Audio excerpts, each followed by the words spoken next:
What's up, everyone? Welcome to this episode of Kev Eats World. On today's episode, we're going to make one of my favorite sandwiches, a Philly roast pork sub. What you'll need for this dish is you'll need Boston butt. You'll need some dried herbs. I'm going to add some vegetables, the aromatics, some broth, wine, and then to actually make the sub, sharp provolone is a must. We'll make some broccoli rabe, and then we'll top it off with some banana peppers. But the first thing in order to make this dish delicious is we're going to have to prep and season the pork. All right, so the first step is we're going to go ahead and season the pork. So we'll just use a little bit of olive oil, just something for the seasoning to bind to.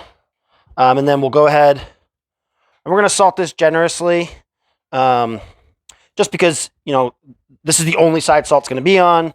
Then we're going to go ahead and do crushed red pepper. We're going to do ground fennel. We're going to do dried thyme. We're going to do dried rosemary, dried oregano, crushed black pepper, and then we're going to go ahead and repeat on the other side. All right, so now that we have the pork seasoned, we're going to go ahead and put a little olive oil into this Dutch oven on this hot plate. And we're going to go ahead and get a sear on all sides of the pork. It's okay if you don't get like a super hard sear on this one. You just want a nice light sear. Really, after we cook this for hours in the oven, it's really just about getting really nice shredded pork. Once we get a sear on the pork, we'll go ahead and add the vegetables.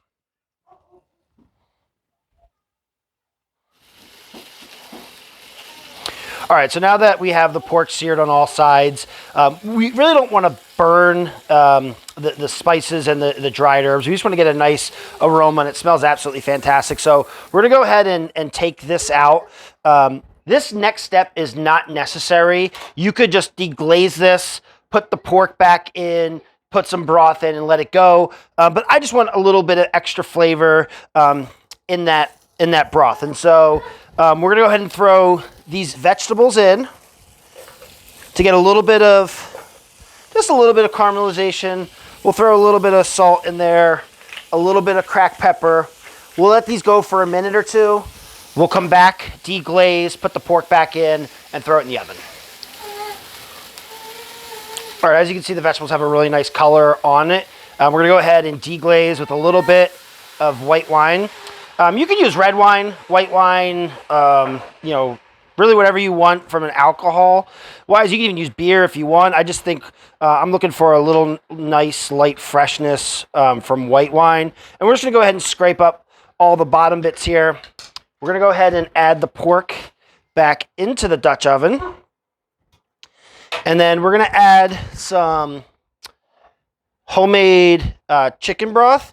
You can use store-bought, that's totally fine. And as you can see, the meat is just covered a little bit here. That's exactly what you want for a braise. We're going to go ahead and top this off. We're going to throw it in a 275-degree oven for about 3.5 to 4 hours or until it's shredded. And at that point, we'll make the broccoli rabe and then assemble the sandwiches. All right, so prepping broccoli rabe is actually pretty easy. So I typically will do it in 3 piles. We'll have the bulbs, the leaves, and then the discard pile. So an easy way is the bigger leaves, for me, don't have a bitter flavor. And I like to break off the stems. I think the stems is kind of where some of that bitterness and broccoli rabe comes from.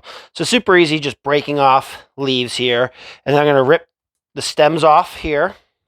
I'm going to rip the stems off here. And then I find these little leaves are actually a little bit more bitter. So I tend to try to break those off. And then I'll just break the bottom of the stem off. So we're going to go ahead and cook these parts, and we're going to throw this away. All right, so we're just frying up a little bit of crushed red pepper and garlic in olive oil. We're going to go ahead and throw the leaves in. We're going to go ahead and throw the bulbs or stems or whatever they're called in. We're going to do fresh salt, fresh cracked pepper, and then we're going to throw a little bit of chicken stock in here. A little bit more. And then we're going to go ahead and steam these. Cover. for about 8 minutes. And after about 7-8 minutes, this is what the final result is. So we can go ahead and take this off the heat and let it rest. The pork should be done in a little bit. All right, so this has been going for about 3.5 hours. So at this point, you can see super tender, going to fall apart. So we're going to take this out. We're going to let this rest for about 10 minutes. I'm going to strain the jus to get all the vegetables out, so we just have a liquid. I'm going to shred the pork, pour the jus over the pork just to let it all the juices combine so it's super moist. And then the next time we'll see you, Sammy will be assembling a sandwich and giving us her opinion. All right, Sammy Pie Rosé, everything's done. What are your initial thoughts? And make a sandwich and let me know what you think. I think that, first of all, everything smells very good. And the pork looks really, really juicy. All right. So I'm going to put some sharp provolone in the middle. Oh, maybe that's too much. In the middle. Put some pork on the side.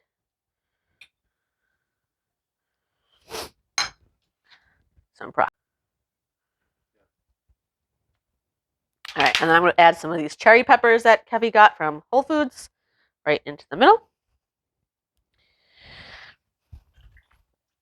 We got the juice that the pork was cooked in. I'm going to pour some on top.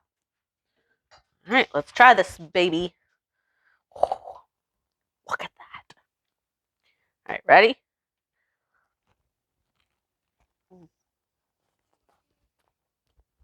Mm-hmm. This pork is phenomenal. The broccoli rabe, the sharp prove. If you like this video, please hit subscribe, like the video, and see you next time on Kevy Eats World.